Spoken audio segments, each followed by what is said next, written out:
So Jennifer, who's going to be talking on the challenges of open access publishing in the next frontier, ArticleLevel Metrics, and research impact assessment. So I'm here to talk about ArticleLevel Metrics, and I'm hoping to kind of connect it up with many of the things, many of the ideas that have already been shared by Heather to continue that discussion. Also, the information environmentalism that Mike Carroll has spoken of. I'm hoping to try to explain ArticleLevel Metrics as, in fact, a beachhead within this new infrastructure that we're trying to build of sustainable information environmentalism. Okay. So the publication growth rate has really grown for PLoS as a publisher. We started in 2003, published with our very first journal, PLoS Biology.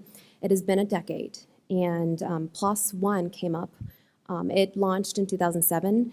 And it's, as you can see, the number of published articles per month has been escalating exponentially. All of our articles are freely available to all. They are all open access at the moment of publication. It's free to access, free to reuse. And I would just like to show this graph because it's showing data only for one of our journals. Consider what the entire ecosystem of research articles now is compared to a decade ago, not just for open access articles, but the larger landscape all told. We are in a time where I think mathematically there's no way around it. There are more research articles being published right now than ever before, and it's astronomical. What do we do, in fact, though, to deal with all of the new research that has been published and ready for researchers to read and to use? How do I find it? This is what I'm claiming is one of the new challenges for open access. As we continue to push for breaking down the barriers, ripping down the subscription toll gates and so forth, we also want to continue thinking about, well, what will this new universe look like? Say, very soon we have congressional mandates, we have executive orders, not just in the US, but all over. All of that is coming to a head. What will we do then? We'll have more information than we could possibly right now with our existing methods of managing this information, more than what we can deal with at this moment. So this is effectively the problem statement that I think is really at our doorstep and is part and parcel with the existing questions of how do we make more content also open access. There is what I call the measurement dilemma. And if you'll pardon the silliness of this metaphor, we have a barrel, okay, say a barrel, and we need to measure how large this barrel is. I can measure it by the number of monkeys that's sitting in the barrel. I could measure it in a more traditional way, let's say, by taking out a tape measure or a ruler and calculating the width and the girth. I can also, perhaps in some ways, say more indirectly, measure the size of the barrel based upon the number of cans of varnish it takes to paint it. Or even more indirectly, the pounds of bananas that the monkeys are eating and going through every single day. So, as I mentioned, to actually connect this up with my prior point, it's not just one barrel that we're talking about, but hundreds of thousands each year.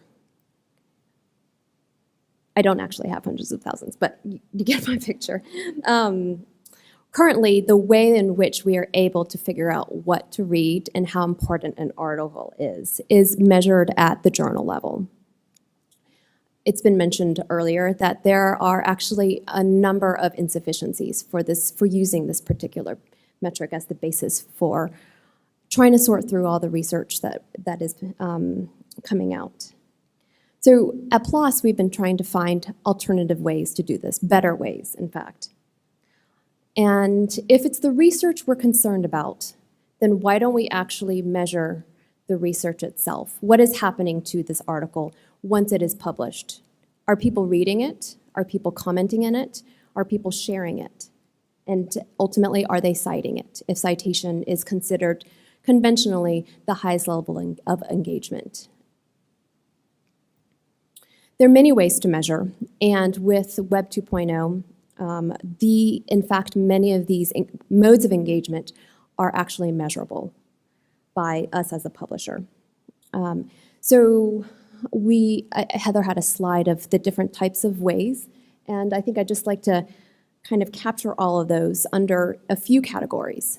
Article access, citations, and non-scholarly and perhaps not and gray literature, blogs and news coverage, social network sharing, research community conversations that are held online. The ArticleLevel Metrics program attempts to capture all of this activity and measure in a transparent and comprehensive manner and make it freely available so that researchers or anyone who accesses the article can have that information at that point. This is just a slide that gets at some of the ways we know that researchers are working with the articles. They're accessing it, they're downloading it, and they are also citing it. And as you can see, the number of citations that our papers are receiving are only 0.3% compared to the percentage of articles that are accessed. And this slide just quickly goes through gives you a sense for the other modes in which we know that researchers are accessing the papers as well as using it in various ways. With page views being the highest and downloading it being next, we know that many of our research community is using Mendeley as an online social reference management tool. And so they're uploading and sharing these papers in their communities online. We know that they're being tweeted about, that they're being posted onto Facebook. And we know, in fact, that there is some degree of commenting and discussion that's actually happening on the PLoS article itself. And the smallest one is that we also know that increasingly researchers are using personal blog posts or blog sites in order to provide further commentary that is not able to be had in other formats, online formats such as just tweeting or just citing. That open space has allowed a lot of researchers to engage in in-depth critique and conversations about the research. This is just one more quick slide that gives you kind of a better sense as to what level of engagement across the sources that we think right now researchers are using. This is the full and complete list. Now, I think it's a little bit overwhelming just to see all the different types of sources that we're capturing data from. And in fact, we're continuing to build this out because we know that as more and more venues online become popular, we also definitely want to go there and capture the footprint of our papers there as well. They are, in fact, grouped into these categories, and we are looking into working with other publishers to try to get reasonable roll-ups that will make assessment and make the display of these metrics far easier for people. Sorry, this is one example of how this data is actually displayed at every article. It's all listed on the metrics tab if you'd like to go online and check it out later. So there are many characteristics of ArticleLevel Metrics, and the one that I was trying to work through with the previous slides is that as a suite itself, it provides diverse measurement. And each one of those sources, in fact, is measuring a different thing in itself. So in order to figure out which ones are most applicable for us, depending on your particular needs, whether you're a department head, looking at the activity of your researchers, whether you're an author and you're interested in what has happened to your paper after it has published, and so on and so forth. Having a diverse suite will really allow you to be able to select the ones that are most important for you. And by and large, I think it's most likely that the entire suite may not be most appropriate, all told. It provides efficient measurement, so whereby the traditional way of measuring research, which was based on the journal itself, we know that that takes quite a lot of time to accrue because the impact factor for that journal measures based on citations. Citations, generally speaking, take years for a paper. Depending on the subject field, it could be 2 to 3 years. It could, for ecology, be 7 to 8 years.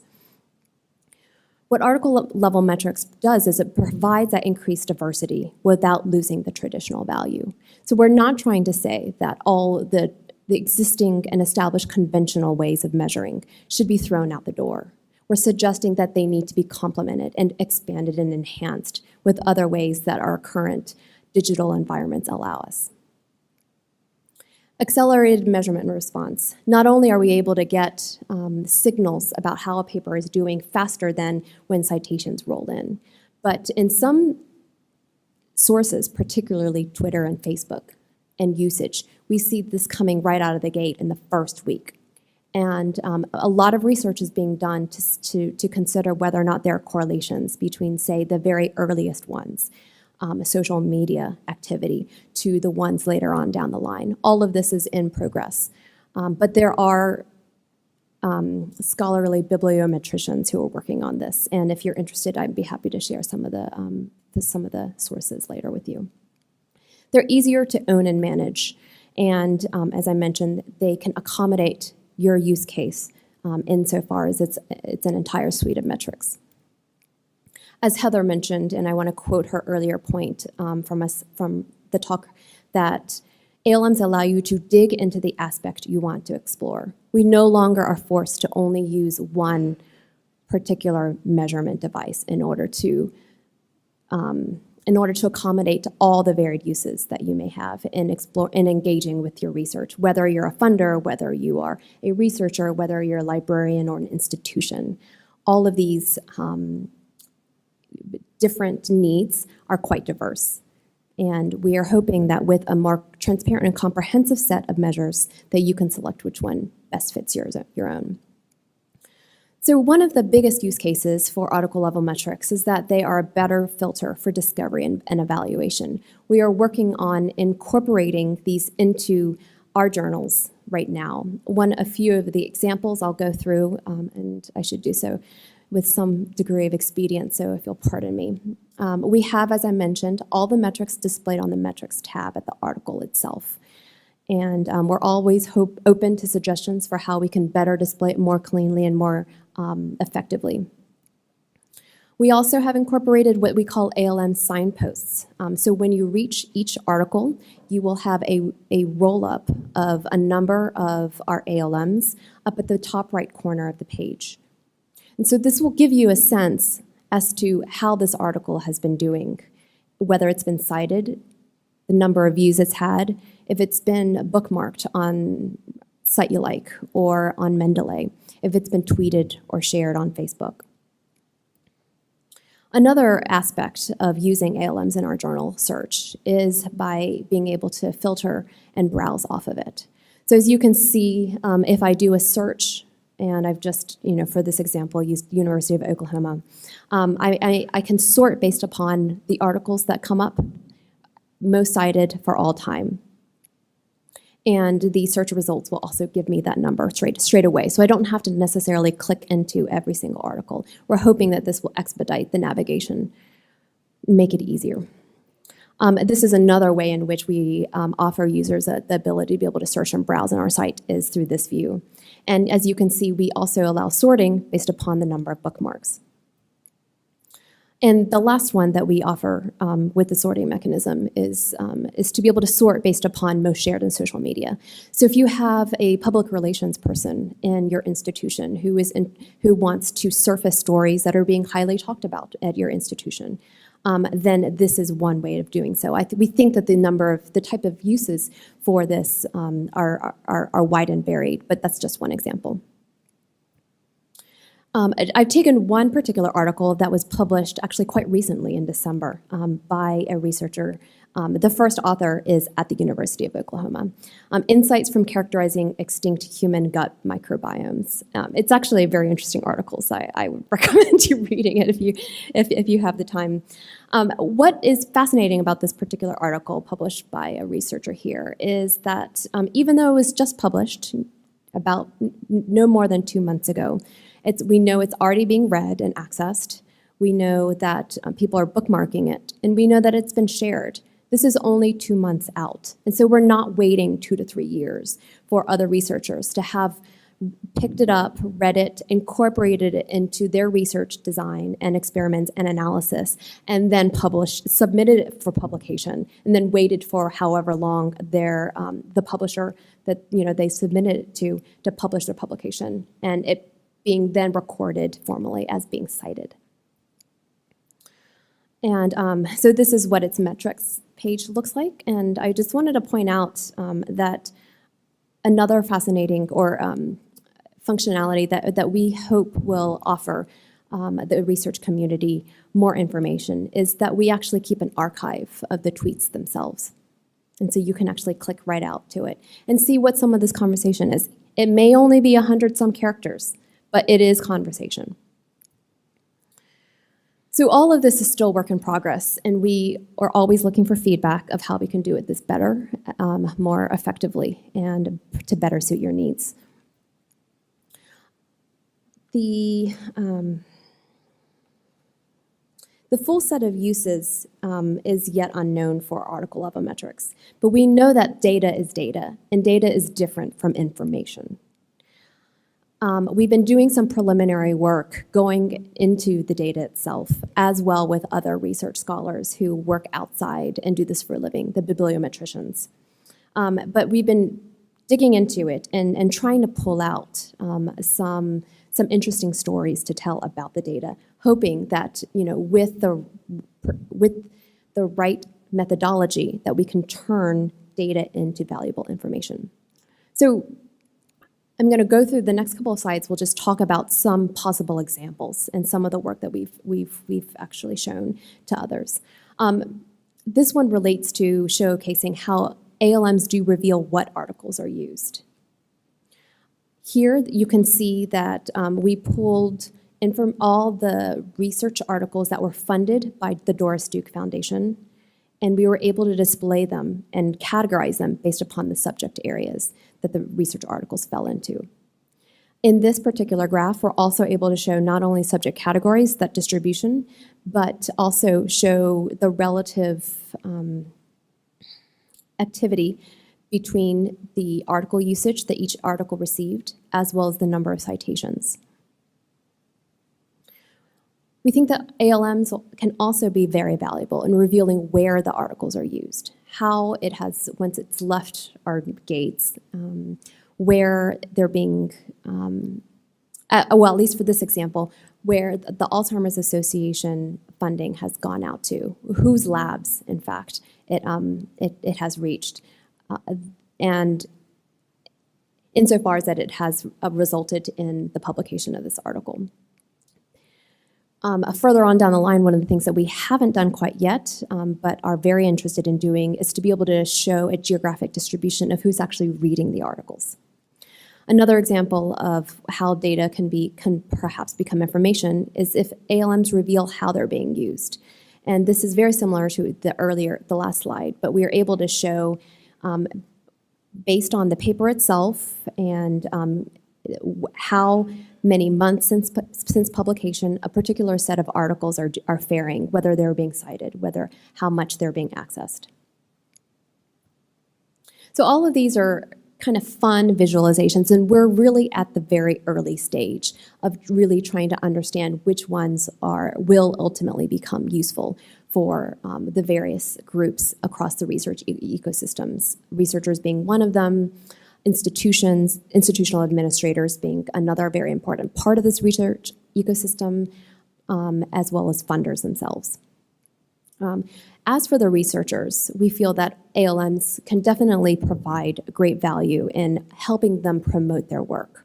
For example, an academic homepage, a researcher lab website. The number of uses really are just, I think they will be better understood over time in proportion to the adoption of article-level metrics themselves. We did a preliminary survey back in July of 2012, and we got some very interesting results actually from that informal survey. We learned from it that in fact, these researchers are actually already using it, even though we are in the process of developing formal tools that will allow them to say, integrate or embed their article level metrics into their website and so forth. We know that they're already sharing them. They're putting it on their own, self-initiated. They're putting it on their CVs, on grant and funding applications, other types of research assessments, progress and merit reports, research reports themselves in a formal manner. Informally, they're sharing it through blogs, through presentations at conferences, definitely through social media, and other manners, other tools that allow researchers to manage the research articles that they need to read. All of this begs the question, we have all of this data. Could, in fact, they also be used, in fact, for measuring the impact of a researcher, whether it be for hiring, tenure, or promotion decisions? I think this is a very big question, and I think that it's certainly one that we see quite a large potential for. As we all know, there's quite a lot at stake in this game, and so while we do consider this of great potential, we think that ultimately, the institutions and funders will take some time to sort out which ones are important, which ones become more established, and how to do so most effectively and most safely, such that the researchers themselves are effectively being captured to the extent that research article impact is part of those decision-making processes. In order for ALMs really truly to be adopted, we need to envision an ecosystem in which it's not just PLoS or a few other publishers, some of whom are displayed here, that are actually aggregating, displaying, and offering these up freely, making it freely available to all readers. It is only until we have every publisher, every institutional repository, every other type of content provider also providing these ALMs can we fully realize this potential. It is one thing to be able to go onto the PLoS site and be able to search off of ALMs. We can only provide the article level metrics for the articles that we publish. In Heather's slide, she showed a graphic that had impact stories screenshot on it. They're a fantastic new organization that has started up. What they've been trying to do is they are not a publisher-specific entity. They are aggregating, collecting, and making freely available article-level metrics, as well as metrics that even go below the, and measure other types of research artifacts across publishers. What we would like to do is envision a world in which every single research artifact can have this metadata and information available. One of the obstacles that Impact Story has hit upon is that the usage information that is specific to the research article itself is not freely available. So while they can take a science article and they can pull back the number of tweets and the number of Facebook likes and the number of Mendeley bookmarks it has, until science that is able to release their usage information, we will not have that broader, more expanded picture. So I think it's just, we're in the midst of developing article level metrics. We're in the midst of building tools to be able to make sense of what all of these ALMs are. And part of this is, as I mentioned, building access to them, making sure that what data is out there is standard and freely available. All of this is part of the larger work of building the community itself, and that is where we need your help, whether you're a librarian, whether you're your institution's administrator. So getting started, there are a number of things that, that you can help to engage and join into this process. The first thing to do is to start using them and start talking about it, sharing it with the researchers that you may speak to. Join in the community discussions about them. Give feedback onto which sources, what unmeasurable yet unmeasurable thing can be measured and would be of interest.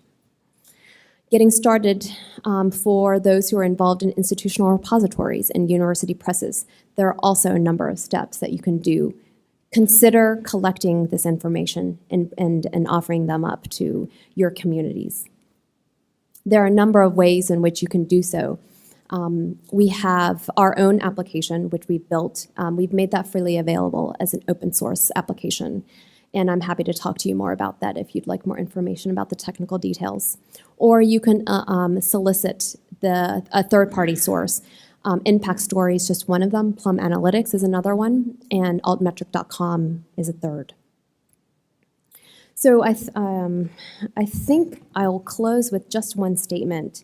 Again, to reiterate, for this all really to work out, we really need an entire research ecosystem with the ALMs that are freely available. And this, I do truly believe, is a core part of this infrastructure in the next frontier of OA, as well as for all of scholarly publishing.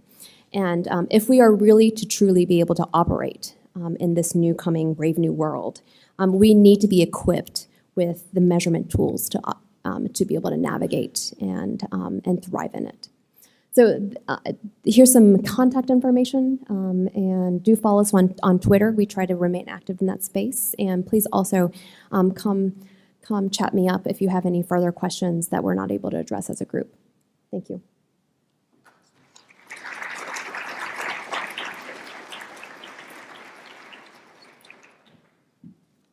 Thank you, Jennifer. We've got time for a few questions if you'd like to challenge her in this very stimulating area.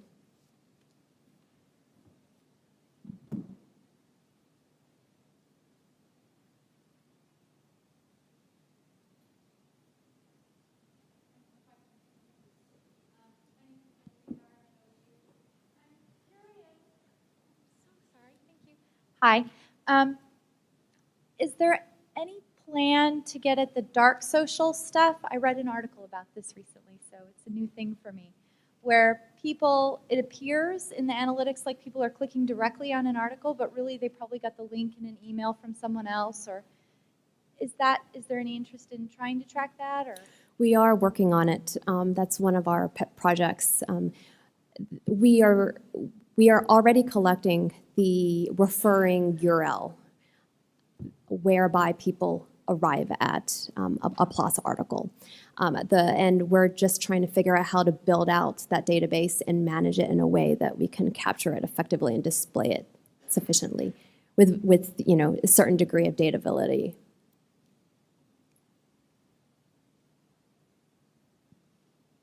Hi, Bruce Mason, physics. Is there anything that you're doing in terms of timescale for your data? So I may be interested in what's hot now, or an article may have 10,000 tweets, but that was a year and a half ago, so I might not be as interested in it. Are there ways of taking that into account? And at the same time, sort of wrapping that the other way, how do you avoid the problem of new things not being obvious because they don't have the time to build this up? Thank you for that question. You're absolutely right to point out that many, amongst the suite of metrics that we have, that some of the data sources carry with it different timescales or temporalities, if you will. So whereby citations would take a while for us to pick up that signal, other types of sources pretty immediately. There is just to let you know from a technical standpoint, we have a slight delay in how and the amount of time in which it takes for us to aggregate all our information to display it. It's about, but depending on the source, it's up to a day or two. For being able to really dig through for, say, an old paper that's 5 years old, we were not able to start collecting Twitter data until, I think, summer of last year or 2 years ago. So not a very good example for Twitter, but say for the sake of this conversation that we have 5 years worth of Twitter data. We are right now building and will soon be releasing a new application called ALM Reports. It's not the sexiest name or anything, but it's a standalone web application whereby any user can go on and they can do custom searches based upon a whole sort of fields that are available to you, very much like the journal search itself. So institution, country, author, researcher name, title, keyword, and so forth. You'll be able to pull up a whole set of articles and then generate a report of their article level metrics based on it. And with that, the functionality, we hope that we will put the power into the user's hands to be able to, to be able to find exactly what type of data they need, and be able to package it up, put it together, and be able to pass it along. It will also come out with a few pre-canned graphs, very basic visualizations.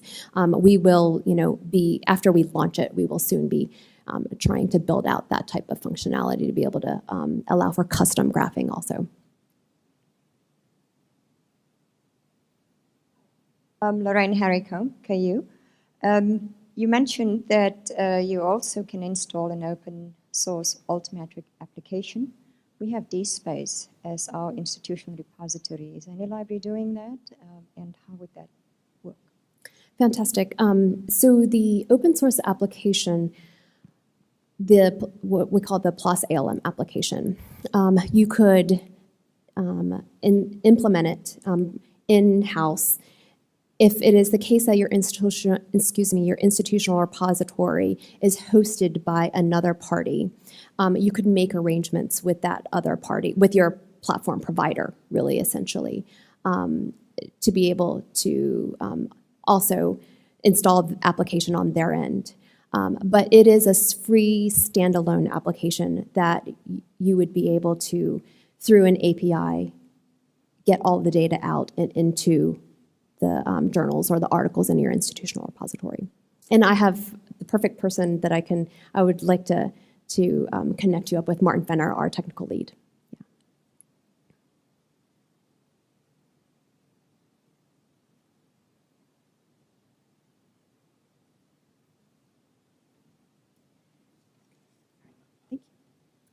Jennifer, thank you.